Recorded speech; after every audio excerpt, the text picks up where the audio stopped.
Greetings, this is Michael W. Ford.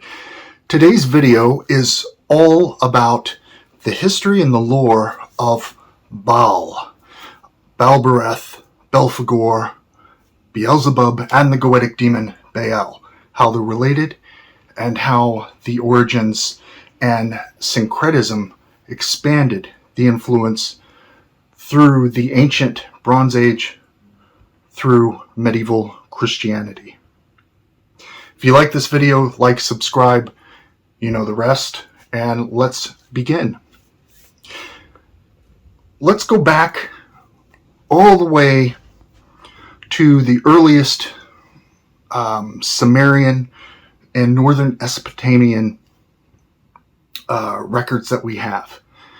In the ancient world of which Ugarit, the city on the coast in Syria, which was burnt in the late Bronze Age or early Iron Age by the kind of sea, the Philistines and the sea peoples, which invariably recorded and preserved those tablets. We have a pantheon led by the god of the sky, of the more or less cosmology, El. Now I'll get more into the god El in a minute, but under El are a series of Ugaritic gods, or Canaan deities, that are descended from him. Those are, in summary, Yam, or Leviathan, god of the sea, Astarte, a goddess of heaven's love, more or less the earth to some extent, the queen, Anat, which was a goddess of war and lust. She's creative and destructive. You have the god of death, Mots. Ashtar, or Athtar, the terrible, who is a representation, a male representation of the evening and morning star of Venus, and so on. Then you have the older god Dagan. Now, Dagan was included in the Ugaritic or Canaanite Pantheon.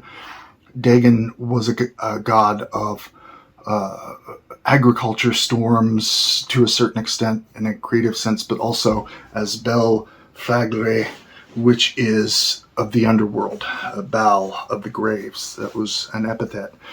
And Dagan had a son who is Baal.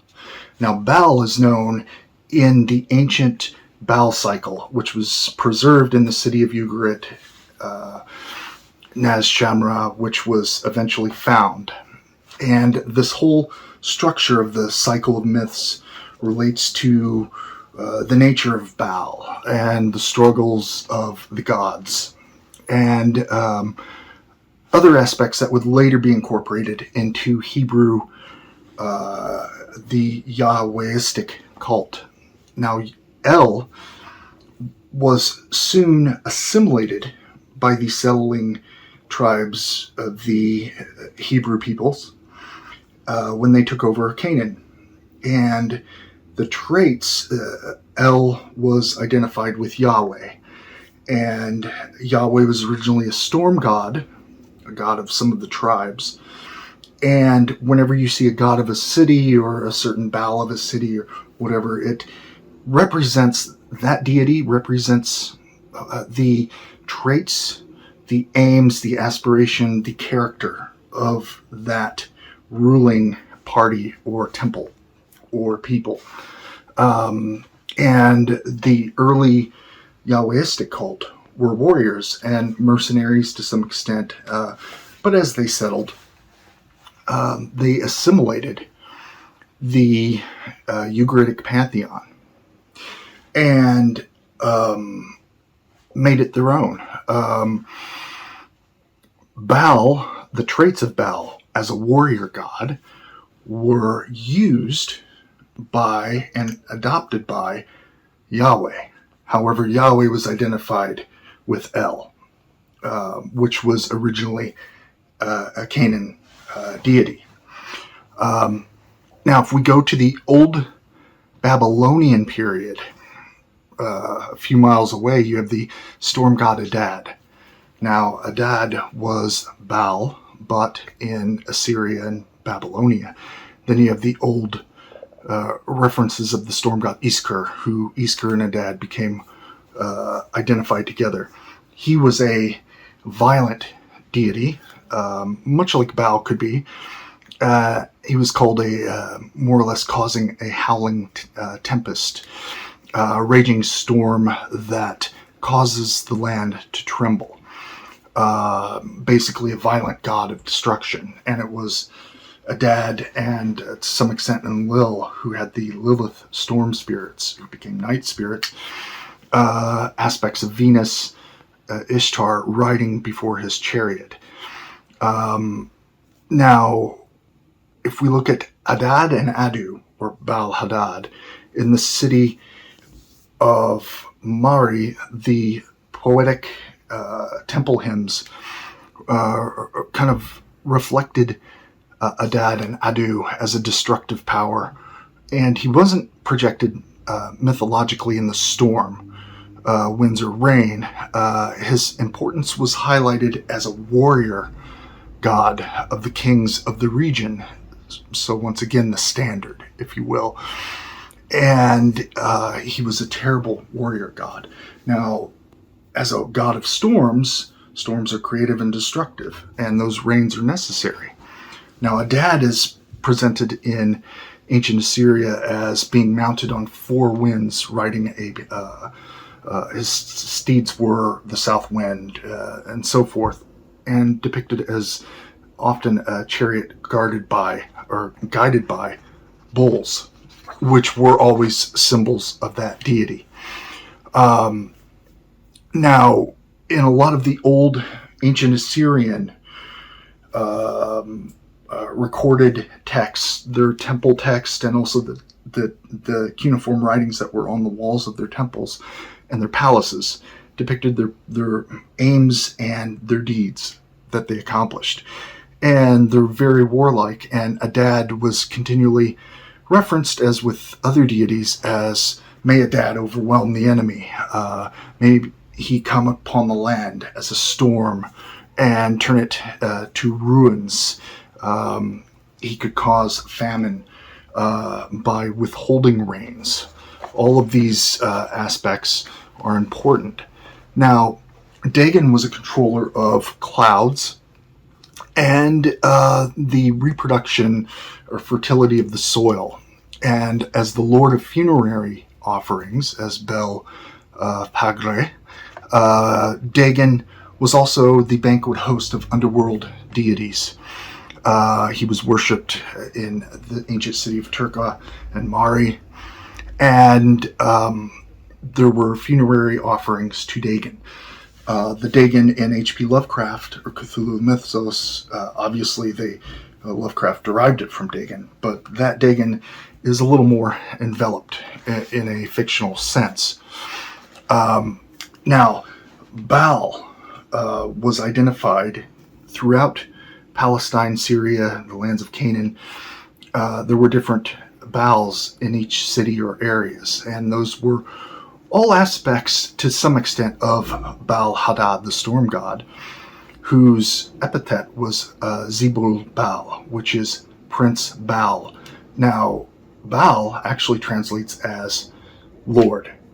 And Baal is considered to be the god of Zaphon, where his palace was built after he defeated Yam and then went through the ordeal of going into the underworld, conquered by Mot, and then, with the help of Anat, rising up in rebirth, which we see in the cycles of nature. Baal was known in the city of Ekron in Palestine, which is a Philistine area, as Zebul Baal, which was a god of divination, becoming Beelzebub, the lord of flies, or the lord of the lofty habitation. So there's a balance there.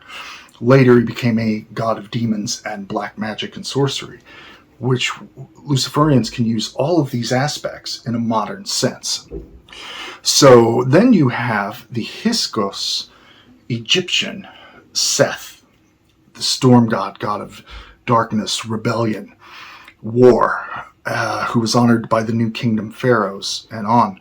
Seth is identified with Baal as well. Baal Seth. Ramses the second, third, and so on, honored him along with the Ugaritic or Canaan demonic god Resheph, who's identified with Apollo. Apollo is known in the Book of Revelations as Apollyon, god of the bottomless pit, which those attributes I'll explore at another time. Now, understanding Beelzebub, Beelzebul, this Baal deity became identified with a demonic, sorceress, satanic deity by the Second Temple period, and is mentioned in the New Testament with the Nazarene by the temple priest basically said that the Nazarene was doing acts of magic by the will of or authority of Beelzebub, the Lord of Lies. Now, Beelzebub was known in Syriac kind of spells and things that have been found associating with a god who can control demonic spirits' powers, but also could bring that plague and destruction by those demonic forces as well. We see in the Bible, in the New Testament, that Beelzebub is identified with Satan or Lucifer. Now, the Demons of Solomon grimoire explores Beelzebub from the Testament of Solomon period, which was 2nd to 4th to 5th century CE Common Era. And my book, Dragon of the Two Flames, explores the history of the Canaan lands and the gods, the deific mask, including Baal and variations of Baal, from Belphegor, meaning Baal of Peor, the mountain, who was associated with fertility and sex magic rites, but also was identified with Chemosh, another Moabite god.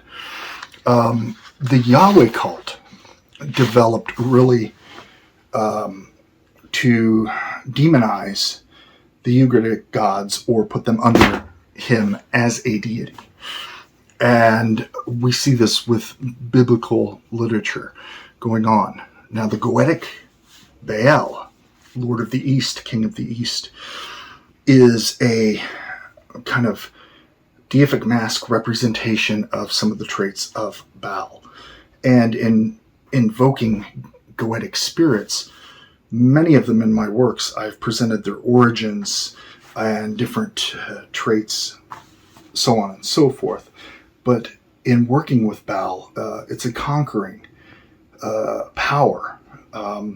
The Beelzebub being the guide of magic, the Lord of magic, who inspires one's daemon, who is in which our daemon is the mediator towards our path in life, but Baal is also a god of conquering obstacles and conflicts, and of which life is filled. So you can see there's a resonance there.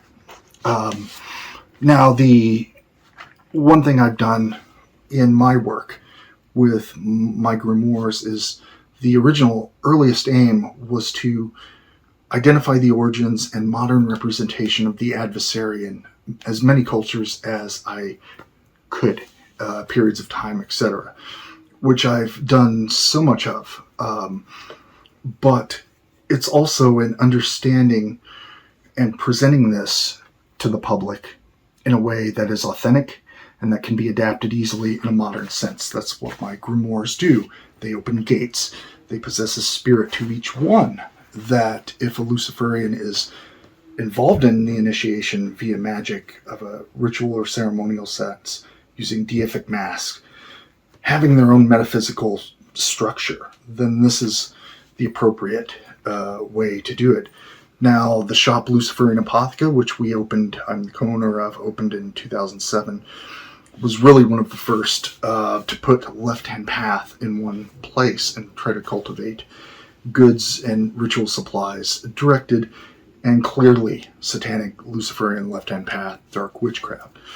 So I have many different deific masks and products based on those.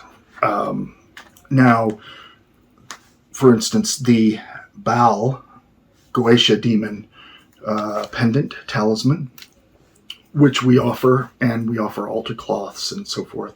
How one uses this is in your workings. Like if you look at my work, Goetia of Shadows, there's a structure on evoking spiritual energies and concentrating them within a triangle of evocation, without the Christian prayers, but from a Luciferian perspective.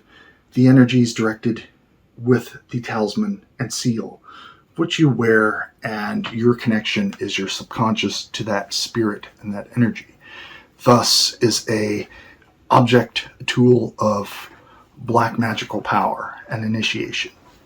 I hope this video has been useful to you. I could go on and on about Baal and Beelzebub.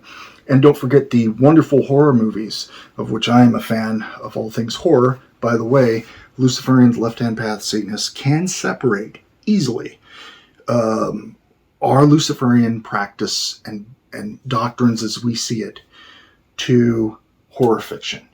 Two different things, but we can enjoy both. It doesn't matter if something is wrong in a movie. While it's irritating, it's not the end of the world. I love seeing mythology and demonology placed out in horror films, and I love the genre. Films like The Rite have Baal. Different ones, God's Exorcist, or The Exorcism of God, has a version of Baal. I think Balban or something.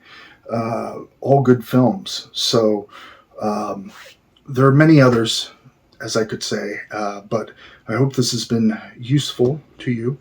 Like, subscribe, and visit the Luciferian Apotheca. And I have new books coming out soon. So until then, Banama Araman.